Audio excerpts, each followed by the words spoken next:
ഒരു സെറ്റപ്പാക്കി സെറ്റ് ചെയ്തതിന് ശേഷം ഈ ചുമരിലൊക്കെ കുറച്ച് ഒരു മാതിരി പൊടിയും പൂപ്പലൊക്കെ ഉണ്ടാകും, വൃത്തിയാക്കിയിട്ടൊന്നത് ഇതാവുന്നില്ല. അപ്പോൾ പിന്നെ ഷീറ്റ്, പീസ് ഷീറ്റ്, ഇത് ഡാമേജ് ഷീറ്റാണ്. നമ്മുടെ ഒരു ചേട്ടായി ഉണ്ട്, ചങ്ക്.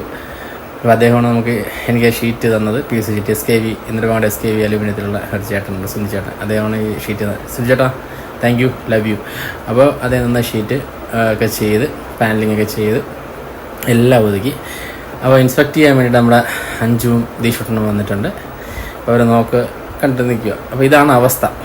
അപ്പോൾ നമ്മൾ തറയിൽ ഓൾറെഡി സിമൻ്റൊക്കെ ഇട്ടിട്ടുണ്ട്. അപ്പോൾ ഞാനൊരു എക്സോസ്റ്റ് വെച്ചിട്ടുണ്ട് എയർ പുറത്ത് പോകാൻ വേണ്ടിയിട്ട്. നോർമലി ഒരു എക്സോസ്റ്റ് വെച്ച് പുറത്ത് കളയുക, അകത്ത് ഞാൻ എയർ കൊടുക്കാനുള്ള പരിപാടിയായിരുന്നു. അന്നേരം കുറച്ച് പുറത്തുനിന്ന് ഈ ഡോറൊക്കെ തുറക്കുമ്പോൾ ഈച്ചയും കാര്യങ്ങളൊക്കെ അകത്തേക്ക് വരുന്നുണ്ട്. അപ്പോൾ അത് പ്രശ്നമായതുകൊണ്ട് പിന്നെ ഞാനത് മാറ്റി. പിന്നെ കുറച്ച് കഴിഞ്ഞപ്പോൾ നല്ല ചൂട് ടൈമിലാണ് ഈ